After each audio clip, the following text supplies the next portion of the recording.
I don't have the accolades that connect to the performance of my music. I don't have the trophies that match how big the actual records are. The one Grammy I have is for Crack a Bottle. I couldn't even have that without him.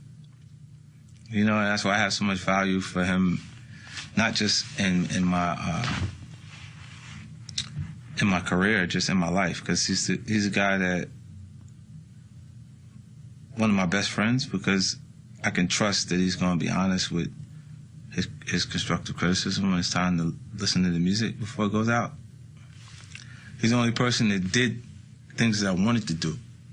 He had the Marshall Mathers LP with 23 million records sold with flags all around the plaque, and I was like, yo, I want that. I want that kind of success.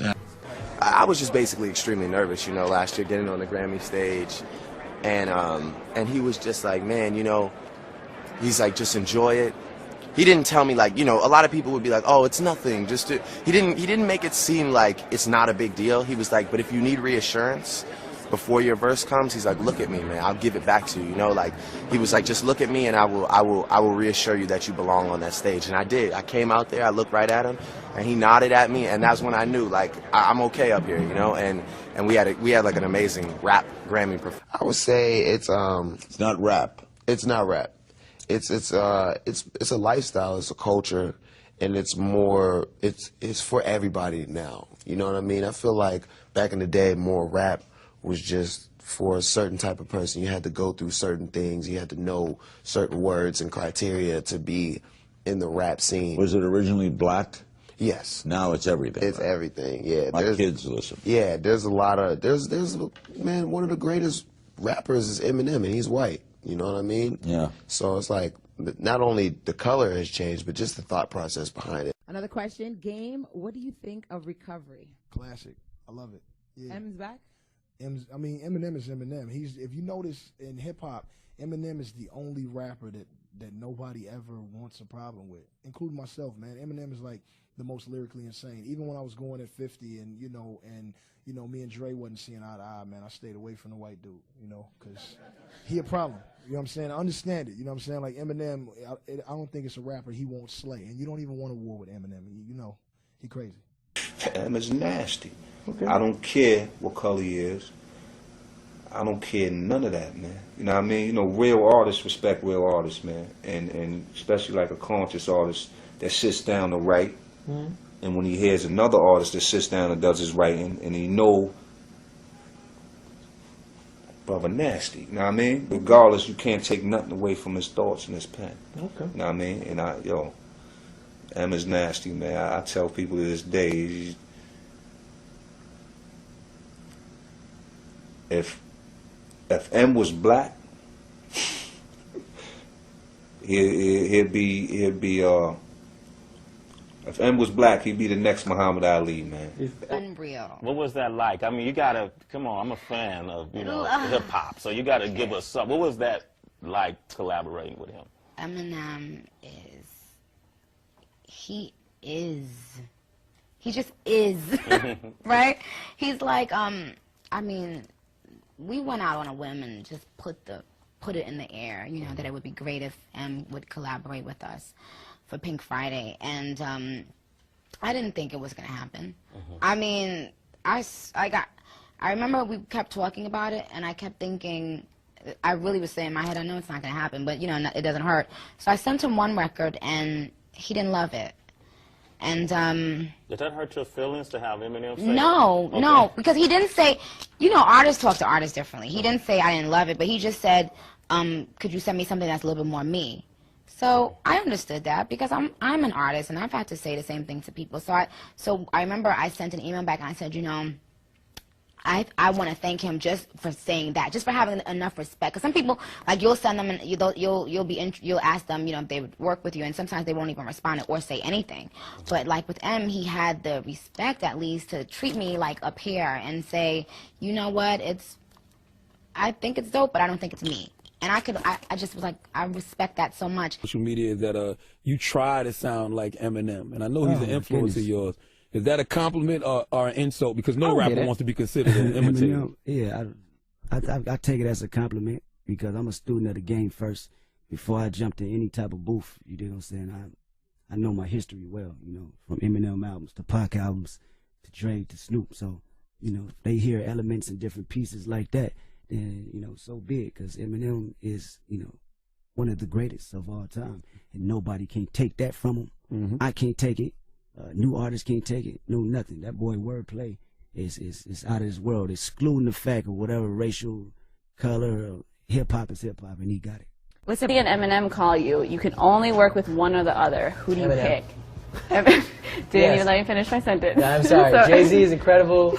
I hope I get the opportunity to work with him, but Eminem, because he's going to rap. So I got to make sure I do my best to keep up. Okay. Jay-Z, that's just swag. That's just having a good time. You know what I mean? So.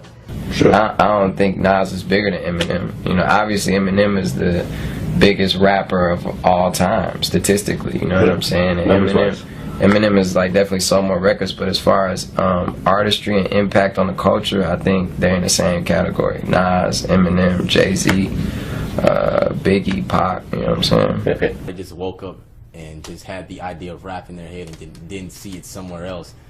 Like we saw it somewhere. The reason all my favorite rappers, they saw it somewhere, and their favorite rappers, they saw it somewhere before they did it.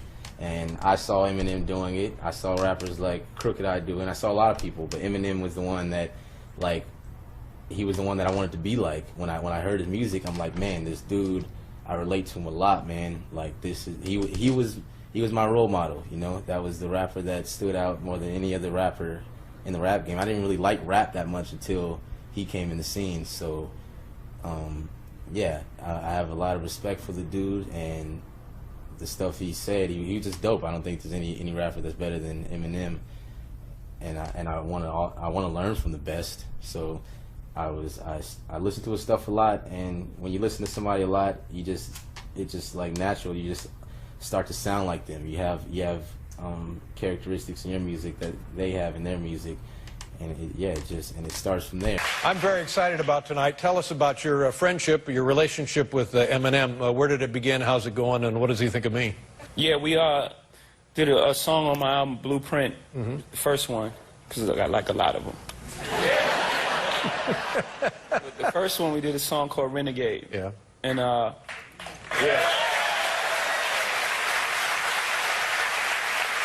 And it was really good. It was really, really good. And what the tours strike? It's not a when you tour. make really good songs, you become friends. Yeah, it's a.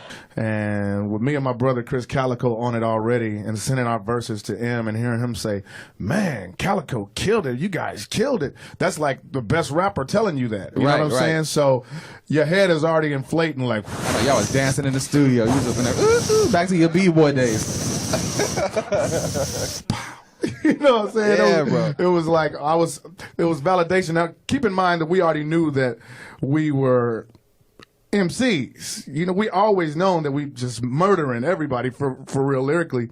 But to hear it from the guy that murders everything, you know what I'm saying, is a smiley thing. You know what I'm sizzling? It's a happy as thing. You see that? You know what I'm saying? That's why we got it. Yeah.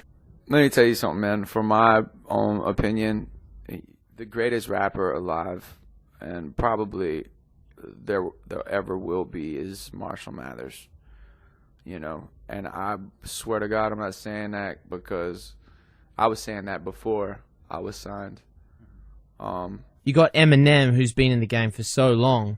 What's it like to be invited to be on a tour with him, and what's it like to tour Australia with him and be, I guess, friends with Eminem? Well, man, for me, I'm sure for him too, but I speak for myself. I'm such a huge Eminem fan, and especially from his first 3 albums, I was like all the way in. You know what I mean? I'm still all the way in because he's still amazing. But, you know, that was a point in my life, a very pivotal point in my rap career. My first song I ever made was literally just biting Eminem and Nas. Yeah. You know what I mean? If you go listen, you would hear both influences. And I feel like when you start rapping in the beginning, you really just take all your influences and you just rap like them until eventually you become who you are from all these influences. And it's a melting pot, right? Yeah, Eminem was a main ingredient. So to now be on tour with him years later, they invite us out, it's a crazy feeling. You know, it's a huge honor.